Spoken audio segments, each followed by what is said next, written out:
নাবালিকার ধর্ষণ খুনের ঘটনা ঘিরে এক সপ্তাহ আগে উত্তপ্ত হয়ে উঠেছিল বারুইপুর। গত রবিবার বারুইপুরে সূর্যপুরে অশান্তির ঘটনায় গ্রেফতার করা হয়েছে সিপিএম নেতা লাহেক আলীকে। 20টি থানায় তার বিরুদ্ধে মামলা রুজু করেছে পুলিশ, যার মধ্যে রয়েছে খুন, গণপিটুনি, অপরাধমূলক ষড়যন্ত্র, ধর্মীয় অনুভূতিতে আঘাত, সরকারি কর্মচারীকে কাজে বাধা ও মারধর, এমনকি রেলওয়ে অ্যাক্টেও লাহেক আলীর বিরুদ্ধে রুজু করা হয়েছে মামলা। রবিবার রাতে বারুইপুরে নিজের বাড়ি থেকেই গ্রেফতার করা হয় লাহেক আলীকে।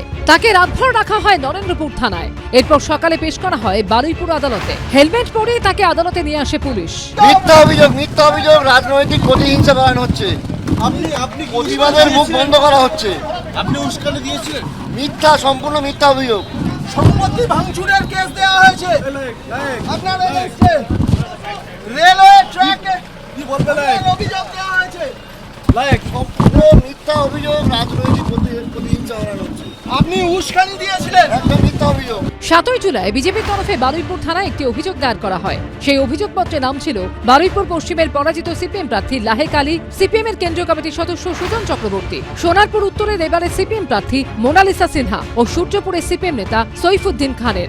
রবিবার বারুইপুর থানায় আরও একটি অভিযোগ দায়ের করা হয় বিজেপির তরফে।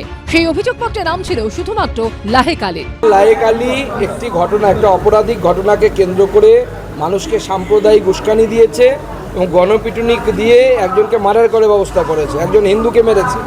তো সে তো গ্রেপ্তার হবেই।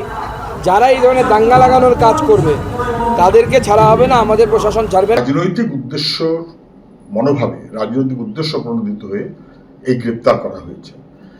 লিঞ্চিং বা কিছু একটা, সেই ঘটনা যখন ঘটেছে লাহেক আলী তার চেয়ে পরে ওখানে পৌঁছেছে। তদন্ত করলেই বোঝা যাবে, ফাঁসাতে হবে, ভয় দেখাতে হবে, তার মতন করে এসব কাজ করা হয়েছে।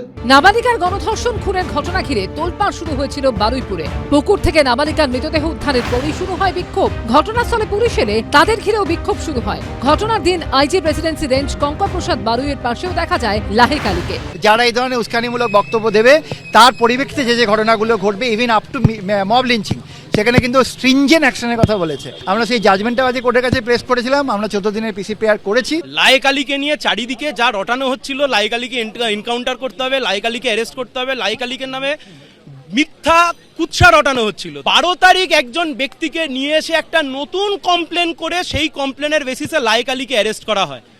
এটা রাজনৈতিক উদ্দেশ্য প্রণোদিত ছাড়া আর কি? বিজেপি নেতা শান্তনু মণ্ডলের বাড়িতে ভাঙচুরেও নাম জড়িয়েছে সিপিএম নেতা লাহেক আলীর। এটা হচ্ছে বিজেপি নেতা শান্তনু মণ্ডলের বাড়ি। শান্তনু মণ্ডলের বাড়িতেও কিন্তু একেবারে রোষ এসে পড়ে, বাড়ি ভাঙচুর করা হয়, আগুন লাগিয়ে দেওয়া হয়। অ্যাকচুয়ালি লাহেক আলীর জন্য আর অপুর জন্য, বিশেষ করে ওরা দুজনেই বারবার বলছিল যে শান্তনু মণ্ডলে করেছে। হ্যাঁ, বলছিল যে শান্তনু মণ্ডলের মধ্যে জড়িত আছে, শান্তনু মণ্ডল ক্যাম্পে থেকে দুজন আসামিকে পার করে দিয়েছে। হ্যাঁ, উস্কানির জন্য হয়েছে। লাহেক আলীকে 8 দিনের পুলিশ হেফাজতে নির্দেশ দিয়েছে আদালত। পার্থপ্রতিম ঘোষ, রঞ্জিত হালদার ও ঋত্বিক প্রধানের রিপোর্ট, এবিপি আনন্দ। এবিপি আনন্দ, এগিয়ে থাকে, এগিয়ে রাখে।